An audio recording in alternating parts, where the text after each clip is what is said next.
30 minutes a night, that's it.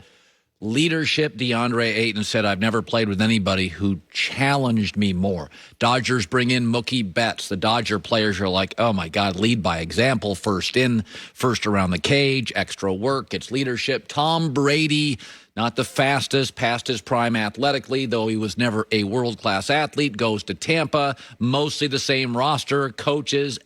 Tom comes in. We don't really value optimism and leadership and positivity. And that's what Mookie Betts and Brady and Chris Paul do. It's not like Chris Paul's giving you 44 minutes and 39 points. That's not his game. It's not like Brady is extending plays. It's not like Brady has the best arm.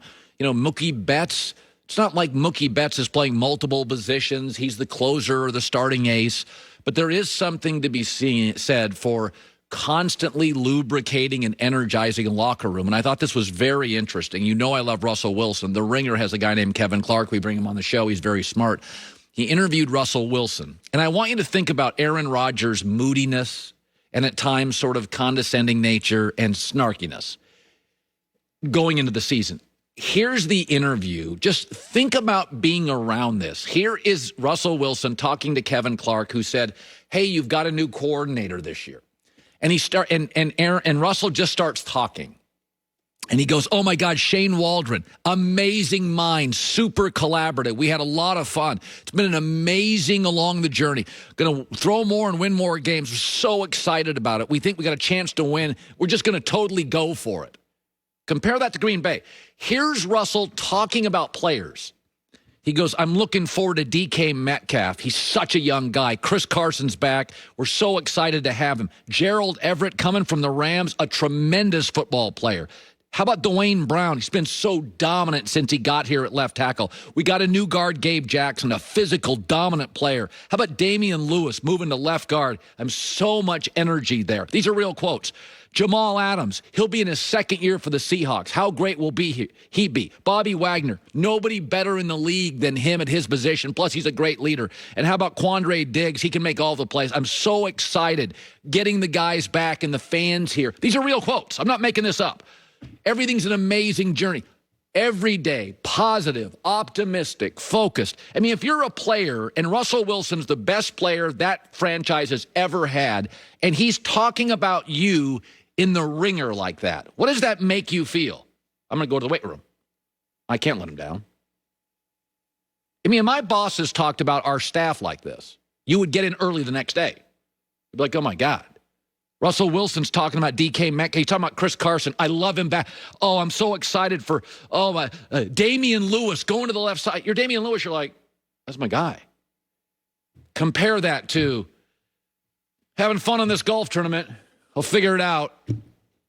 I don't know. Snark. Listen, optimism matters. Chris Paul matters. Mookie Betts, Tom Brady. This stuff, positivity, makes you want to work out harder, energy. I know. People say, oh, there's a lot of, sometimes Russell Wilson's over the top. I'll take it. I mean, Tom Brady eats avocado ice cream, won't drink a beer in a season. It's a little over the top. It works. People want to be around positive people. They energize us. They focus us. They make us feel like guilty for not being in the weight room earlier, or not working harder, or not putting the time in. I love, that's who he is. Think it's fake or not, that's who he is 24/7. It's the Herd. AFC predictions. All the divisions, all the teams, playoff order. Tomorrow, the NFC, but today is the AFC. I am allowed 2 amendments due to trades or injuries before the season. Listen, the Constitution has 27 amendments. I get 2. So I get 2 amendments. I will. Now, Joy, how did I do last year, for instance, in the AFC? You did very well. 7 for 7. That's pretty good. We nailed all the playoff teams. So when I was with my kids this weekend, and I told them I was taking naps, I was actually breaking down the AFC and the NFC, and we'll have it today. How are you? I'm doing good.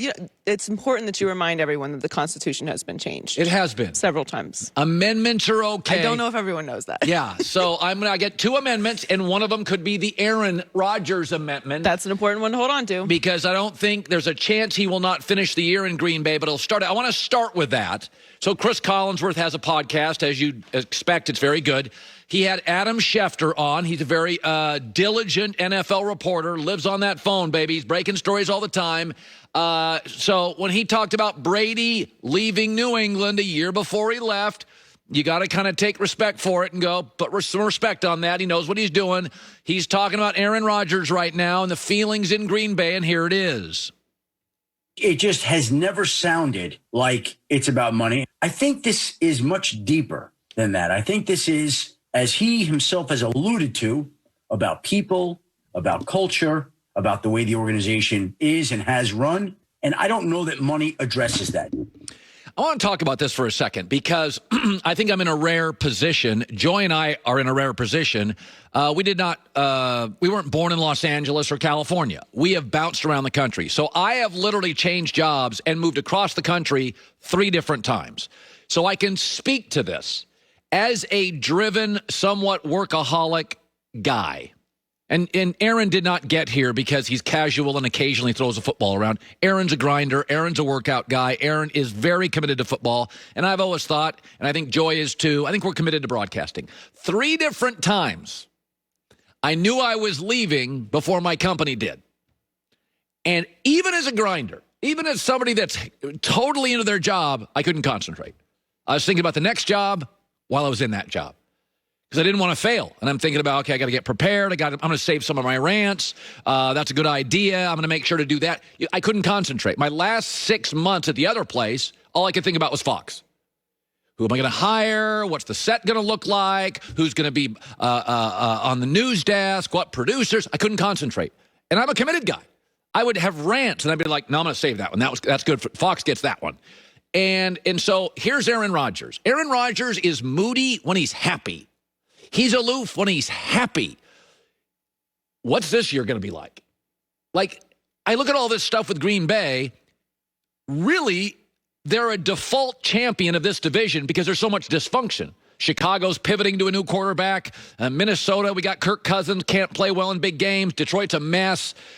And I think to myself, this was never an ideal fit. Aaron and Green Bay in the good times. It wasn't ideal. He's very much a contrarian thinker. He's very much an independent thinker. He's California cool, and they wear cheese hats in their 50s.